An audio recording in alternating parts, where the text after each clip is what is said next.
పెద్దపల్లి జిల్లాకు సంబంధించి ఈరోజు ప్రధాన వార్తలు చూసుకున్నట్లయితే రామగిరి మండలం సెన్నర్ కాలనీకి సంబంధించినటువంటి సెన్నర్ కాలనీలో మీసేవ నిర్వాహకుడు చిరంజీవి నిన్న దారుణ హత్యకు గురి కావడం జరిగింది. హత్య చేసినటువంటి నిందితులను అయితే ఈరోజు పోలీసులు పట్టుకోవడం జరిగింది. అయితే హత్యకు సంబంధించినటువంటి వివరాలను గోదావరిఖని ఏసీపీ మడత రమేష్ వెల్లడించడం జరిగింది. అయితే సెన్నర్ కాలనీలో మీసేవ నిర్వాహకుడు పనిచేస్తున్నటువంటి చిరంజీవి ఒక వివాహితతోటి అక్రమ సంబంధం పెట్టుకున్న కారణంగానే వివాహితకు సంబంధించినటువంటి కుటుంబ సభ్యులే చిరంజీవిని హతమార్చారంటూ ప్రాథమిక నిర్ధారణలో తేలిందంటూ కూడా ఏసీపీ మడత రమేష్ వెల్లడించడం జరిగింది. అయితే వివాహతకు సంబంధించినటువంటి భర్త అలాగే అన్న అతని తండ్రితో పాటుగా మరొక ఇద్దరు సాయంతో చిరంజీవిని కావాలని ఒక పథకం ప్రకారంగా అక్కడికి పిలిపించుకోవడం జరిగింది. నిందితుడిని చిరంజీవిని బలమైన రాళ్లతోటి ఇనుప రాళ్లతోటి కూడా తలపైన బలంగా దాడి చేయడంతో చిరంజీవి హత్యకు గురైనట్లుగా కూడా ఏసీపీ మడత రమేష్ వెల్లడించడం జరిగింది. నిందితులను అయితే అదుపులోకి తీసుకోవడం జరిగింది. పూర్తి స్థాయిలో కూడా విచారణ చేస్తున్నామంటూ కూడా ఆయన వెల్లడించడం జరిగింది. కాగా రామగిరి మండలంలో ఇలాంటి వివాహేతర సంబంధాల కారణంగా ఇప్పటికే ఇది 4వ మర్డర్ కావడంతో కూడా స్థానికంగా కూడా కొంత ప్రజలైతే కూడా భయాందోళన వ్యక్తం చేస్తున్నారు. కాబట్టి ప్రతి ఒక్కరు కూడా ఎలాంటి కక్షలకు పోవద్దు, ఎలాంటి దాడులకు పాల్పడద్దు, ఏదన్నా కూడా పోలీస్ స్టేషన్కి రావాలి, అలాగే ఫిర్యాదులు చేసుకోవాలి, సామరస్యంగా సమస్య పరిష్కరించుకోవాలంటూ కూడా ఏసీపీ మడత రమేష్ కూడా వివరించడం జరిగింది.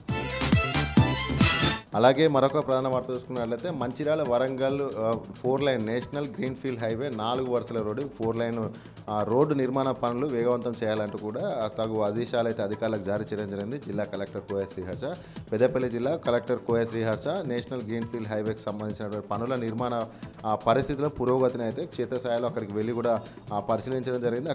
అక్కడ జరుగుతున్నటువంటి పరిస్థితులను పనులను కూడా ఎంతవరకు పూర్తయి మరింత పెండింగ్ ఎంతవరకు ఉన్నాయంటూ కూడా పూర్తి స్థాయిలో కూడా జిల్లా కలెక్టర్ కోయ శ్రీహర్ష ఆరా తీయడం జరిగింది. అక్కడ ఉన్నటువంటి అధికారులకు కూడా తగు సూచన కూడా చేయడం జరిగింది. వీలైనంత త్వరగా కూడా నేషనల్ గ్రీన్ఫీల్డ్ హైవే పనులు పూర్తి చేయాలంటూ కూడా ఆయన సూచించడం జరిగింది. ఆదివారంపేట బేగంపేట వరకు అయితే మట్టికి సంబంధించినటువంటి మట్టి రోడ్డు నిర్మాణ పనులు అయితే పూర్తయిన నేపథ్యంలో కూడా మిగతా పనులు కూడా వీలైనంత త్వరగానే ప్రారంభించి కూడా వీలైనంత త్వరగానే పూర్తి చేయాలి. ప్రజలకు ఎలాంటి ఇబ్బంది లేకుండా కూడా ఎలాంటి ఇబ్బందులు కాకుండా కూడా పనులు పూర్తి చేస్తూనే వేగవంతం చేయాలి, పనుల వేగం పెంచాలంటూ కూడా సంబంధిత అధికారులను అయితే జిల్లా కలెక్టర్ కోయ శ్రీహర్ష ఆదేశించడం జరిగింది.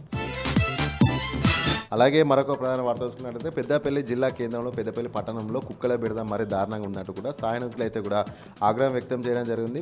ప్రతి వాడలో ప్రతి గల్లీలో కూడా కుక్కలు విజృంభిస్తున్నాయి, చిన్నపిల్లల పైన దాడులు చేస్తున్నాయంటూ కూడా స్థానికులు అయితే ఆందోళన వ్యక్తం చేయడం జరుగుతుంది. సంబంధిత పెద్దపల్లి మున్సిపల్ అధికారులకు ఎన్నిసార్లు మొరపెట్టుకున్నా కూడా ఏదో తూతూ మంత్రంగానే అప్పటికప్పుడు మాత్రమే కుక్కలను పట్టుకున్నట్టు చేస్తున్నారు తప్ప మళ్ళీ కుక్కల స్వైర విహారం అయితే కొనసాగుతుందంటూ కూడా స్థానికంగా ఉన్నటువంటి 13వ వార్డుకు సంబంధించినటువంటి స్థానికులు అయితే ఆగ్రహం వ్యక్తం చేస్తున్నారు. నిన్న కూడా ఒక బాలునికి తీవ్రమైన గాయాలు కావడంతో స్థానికులంతా కూడా అధికారులపైన అలాగే పెద్దపల్లి మున్సిపల్ అధికారులపైన కూడా ఆగ్రహం వ్యక్తం చేయడం జరిగింది. వీలైనంత త్వరగా కుక్కల బెడద నుండి పట్టణ ప్రజలను కాపాడాలంటూ కూడా స్థానికులైతే జిల్లా అధికారులను అలాగే మున్సిపల్ పట్టణ అధికారులను కూడా వేడుకోవడం జరుగుతుంది.